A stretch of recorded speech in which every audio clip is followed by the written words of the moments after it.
possibility of seeing South African arms firing on Allied soldiers? The answer in a minute.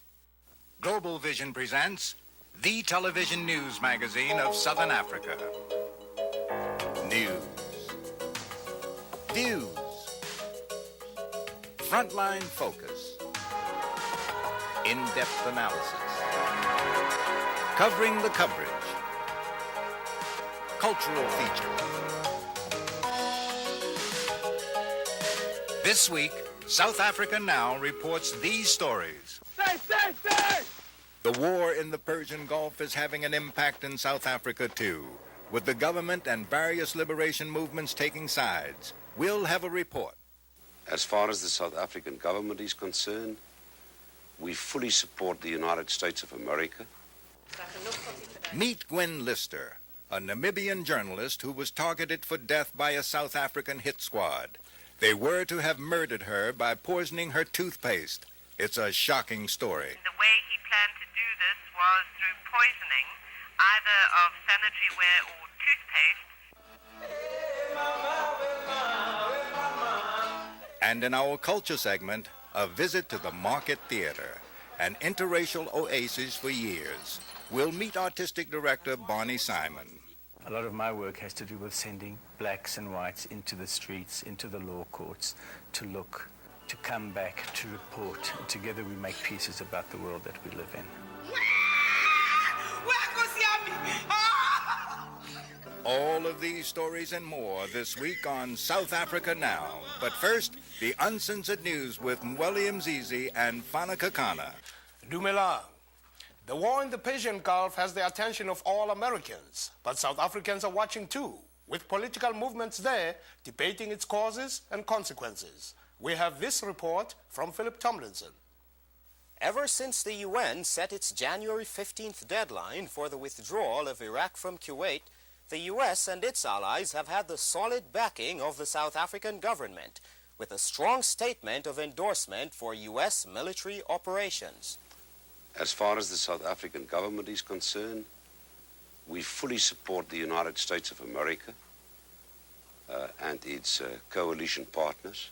Ironically, US forces may still be facing fire from South African G5 long-distance artillery guns, which the South African state-run arms industry sold to Saddam Hussein at a time when Iraq's military forces were among the best customers of the world's weapons suppliers. The issue was discussed on government-run television. There was talk some time ago about Armscor having sold arms and ammunition, etc., to members of the Middle East and possibly Iraqi government. What's the possibility of seeing South African arms firing on Allied soldiers? Look, with all respect, the main suppliers of arms to Iraq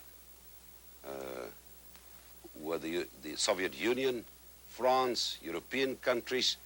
With all respect, to bring South Africa into the category of arms supplier is just not on. It's not substantial, and I do not believe it's a factor at all.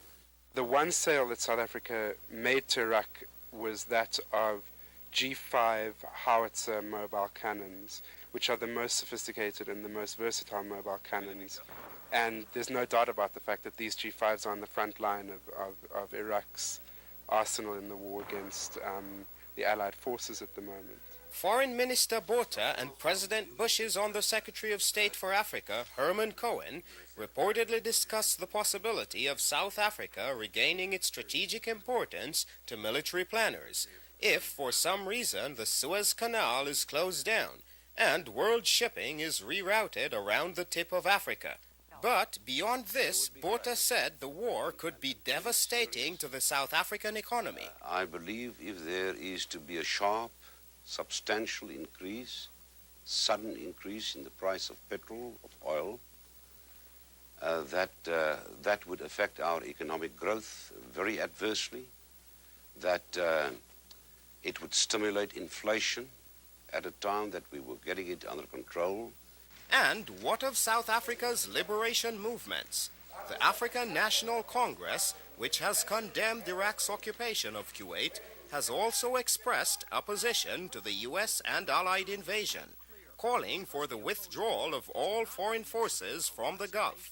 The Pan Africanist Congress strongly opposes the U.S. military operation, saying its sympathies with the Iraqi people. And its ally AZAPO was even more ambivalent, saying Saddam Hussein was right in occupying Kuwait, since historically colonialism had divided Iraq into different territories. Hussein's supporters have strange bedfellows, extreme right-wingers who say Kuwait was Iraq's land in the first place. News of the war continues to grab attention, and in the streets of Johannesburg, our cameras captured varying opinions. I don't think that's a good idea for America to declare war through to Iraq, because, as you know, it's going to affect many people. Kuwait previously used to belong to Iraq. So looking at it from Iraq's point of view, they're just taking back what belonged to them. I would say that given a choice between the two sides, obviously, yes, I would support the American side. In South Africa, lots of airtime is being given to coverage of the Gulf War. And like here, little of it is critical of the Pentagon's military offensive. South African opinion has mirrored that of the United States. But there have been anti-war protests underway as well, with police making dozens of arrests. One clear casualty of the war has been U.S. media coverage of Southern Africa. There's been almost none. For South Africa now, this is Phillip Tomlinson. ANC leader Nelson Mandela and Inkatha's Chief Gatsha Buthelezi have agreed to meet for talks on bringing an end to the township wars. The meeting, set for January 29th in Durban, comes after months of delay and argument between the Inkatha and ANC movements. The violence has caused thousands of deaths. In Natal, where Inkatha has most of its supporters, over 5,000 people have died in the past 4 years. And in the last 4.5 months, the war has spread to the black townships of Johannesburg, where the death toll exceeds 1,000 people. This week, we look at the aftermath of this violence and its effect on one man's family. We have this report from the Independent Television News in Britain. James Dywili looks at the wreckage of what was once his home and remembers the day a month ago when he became the target of the Zulu mob. I was in the shack. I heard people shouting outside, "This is the place. This is where this old Takoza stands." Then they started shooting. I noticed that the whole shack is burning. James Dywili and his family escaped the burning shack and the mob. And in a township where almost 50% of residents are homeless, we're fortunate in finding another house. But the £1,000 put down as deposit was the last of their savings. And with no money to buy stock, James is unable to resume his job as a street vendor. The family is destitute and terrified. We are living in very dangerous times in the location, because even the man next to your house is scared. Each one of us is very much scared. When he knocks here, the first thing that I think, maybe he's come to attack me. Maybe he just want to know for sure that I'm here, then he can signal to the people who want to kill me. So there is no happiness at the present moment. And that is why I feel like if it was possible, I can just go away from Takoza. Another factor involving township violence and the rising death toll has been the question of adequate police protection. Just recently, ANC supporters accused the police of complicity in the shootings at a Sebokeng funeral. However, the following day, police seemed to be responding much better at another funeral held in Paula Park. We have this report. This was the scene at the Sebokeng massacre, a result of a gang attack on ANC members at a funeral vigil, in which police were criticised for failing to respond to a plea for protection.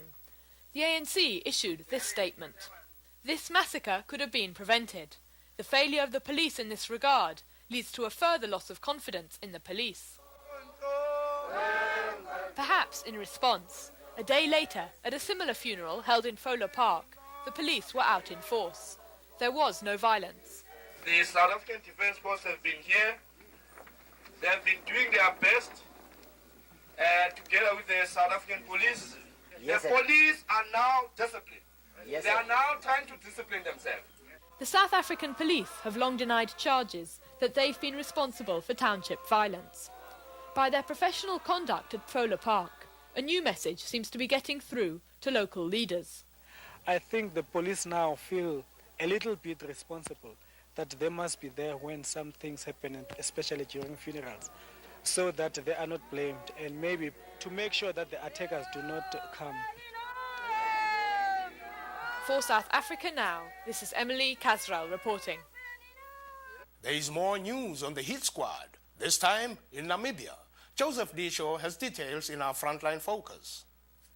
Gwen Lister, the award-winning editor of the Namibian newspaper, has now reported a story. Allegations that she herself has been a target for assassination. A Johannesburg newspaper has named Donald Atchison, a former agent of a secret South African military unit, the Civil Cooperation Bureau, or CCB, as the man who was going to carry out the plan. We spoke with Lister in Namibia.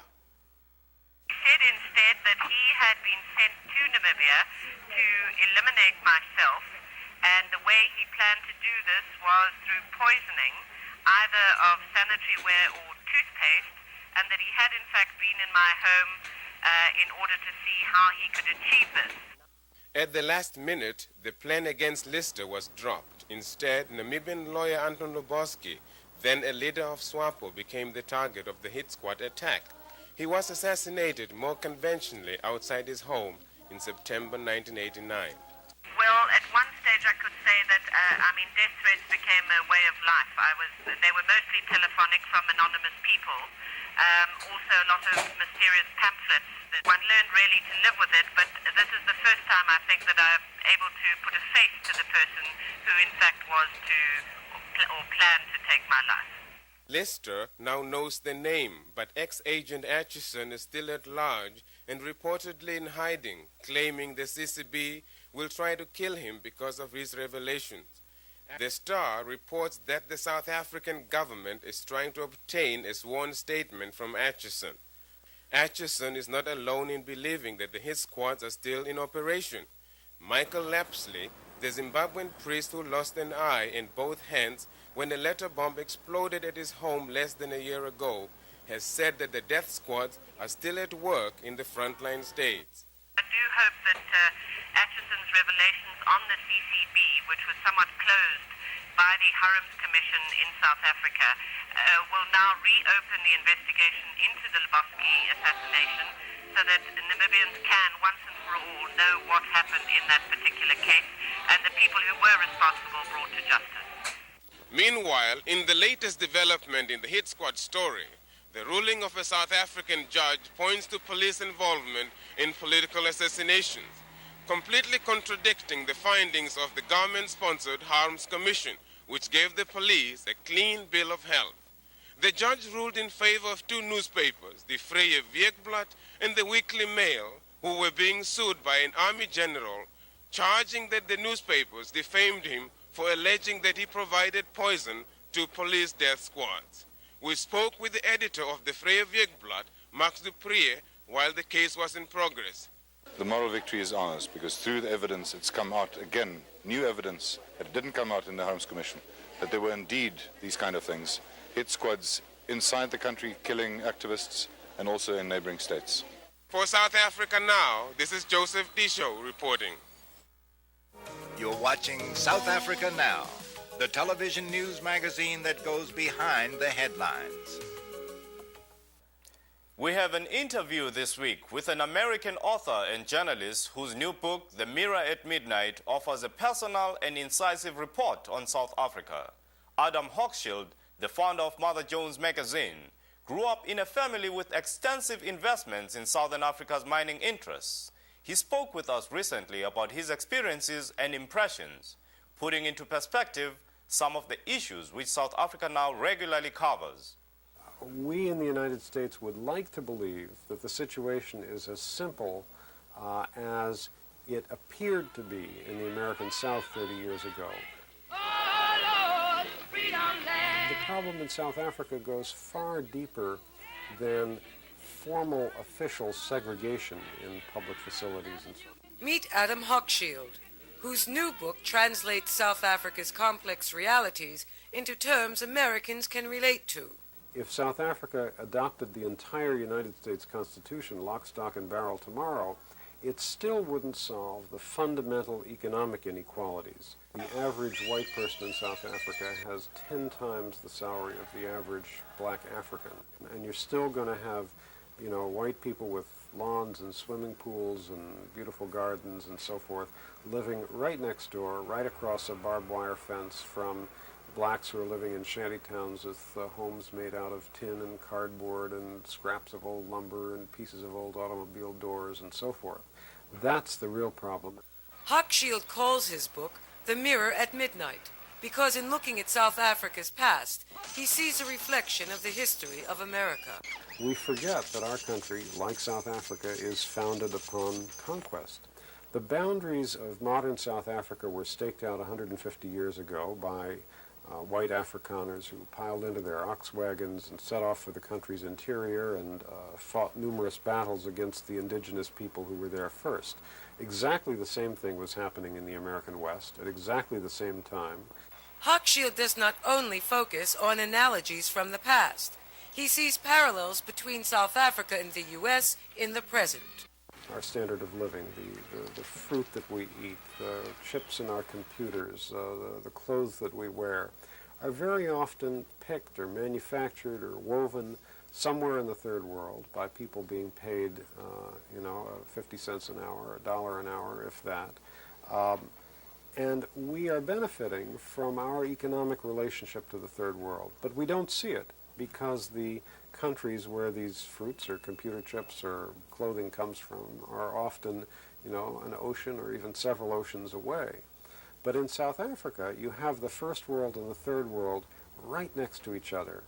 While in South Africa, Hochschild went to Natal to experience the passions that have erupted into a virtual civil war, pitting the supporters of the ANC against the followers of Inkatha leader Chief Gatsha Buthelezi.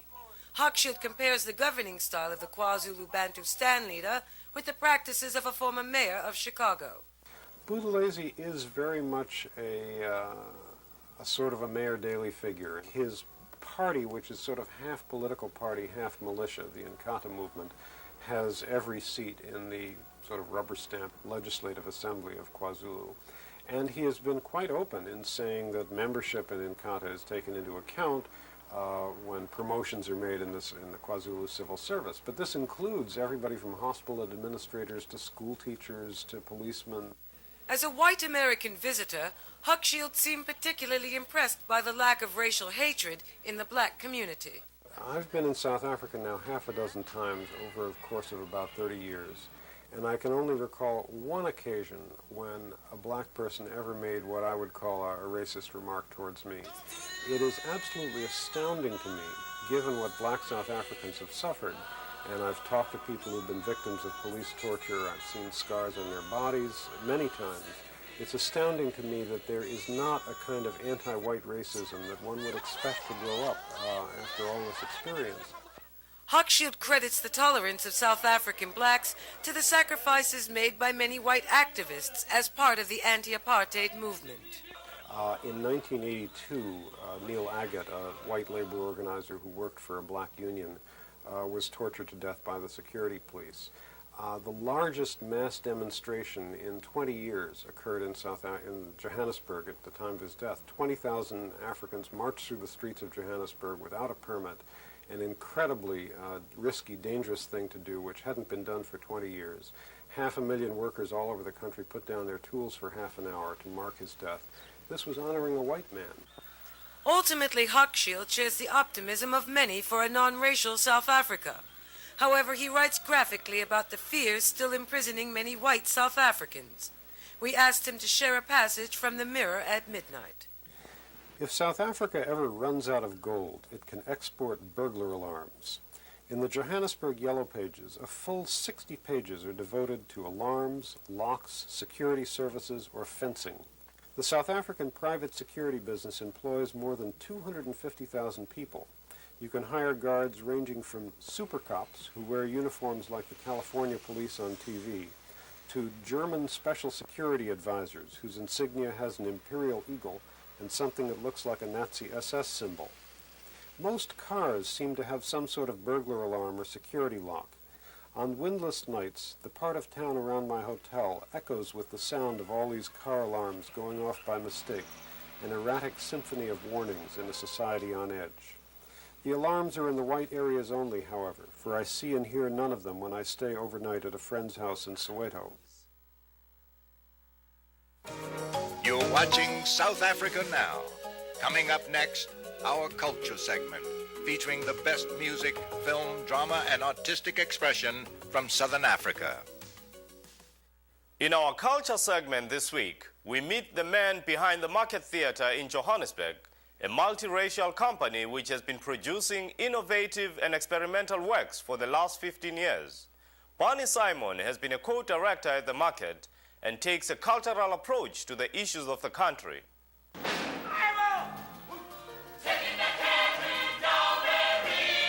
When we started the Market Theatre, we committed ourselves to an arts complex which would reflect the energy and the excitement and the racial mix of the market which it replaces. Today, that energy and excitement has been realized as an industrious theatre center. Surrounded by a bustling flea market, it is home to a diverse group of performing and visual artists. A cultural oasis in a divided society, in the last 15 years, the Market has become a showcase for a mix of theatrical statements ranging from standard commercial theatre to lively political drama.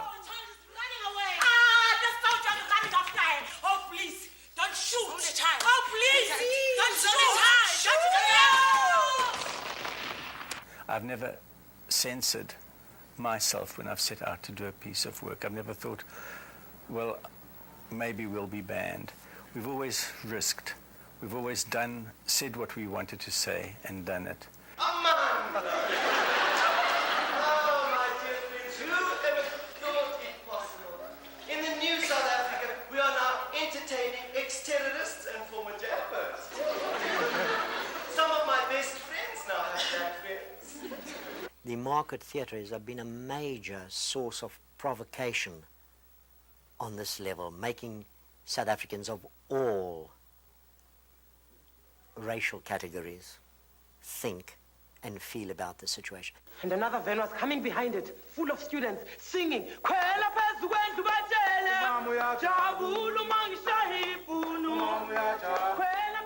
Many of the plays created by artists who have worked with Barney Simon have been developed in a workshop format where Western dramatic structure is often blended with genuine township performance style. The van stopped at the gate.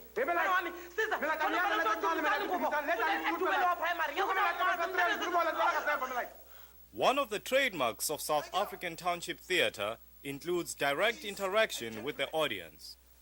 Our policemen have carried out their duties with such high-grade competition that the whole world is jealous.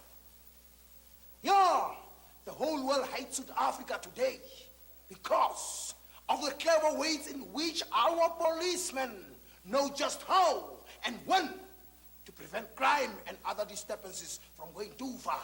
Barney Simon has been one of the prominent figures in the development of workshop theatre, and he has been an enormously successful director and teacher because his methods involve inviting the artists with whom he works to share their experiences with a group, and so he conducts collective work rather than directs in an authoritarian way.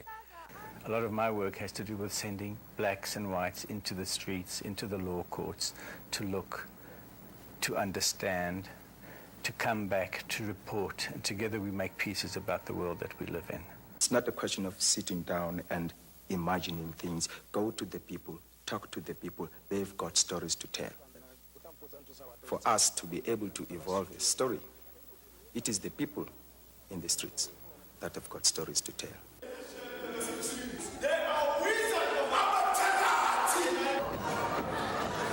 Most exciting theatre in South Africa is happening in the streets. Most exciting theatre today in South Africa is happening at trade union rallies, the chants and the songs and the poets.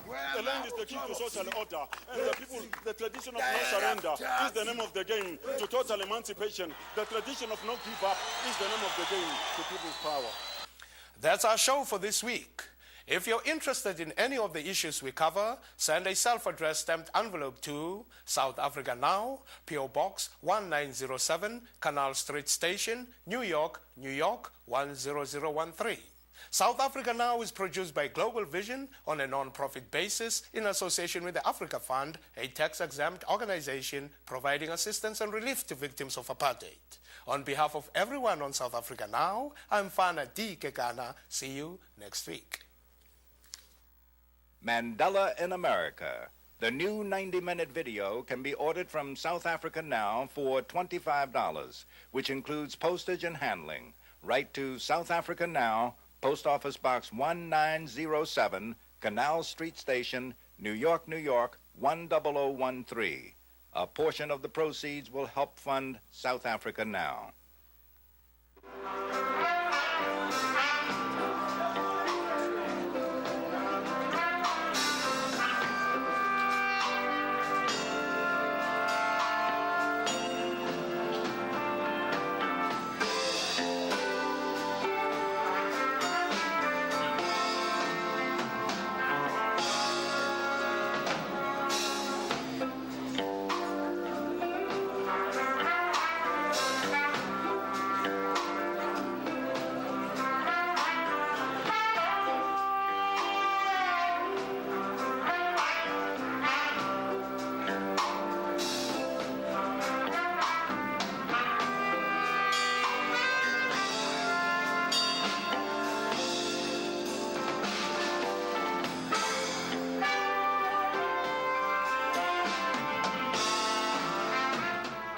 South Africa Now is also supported by public television viewers like you.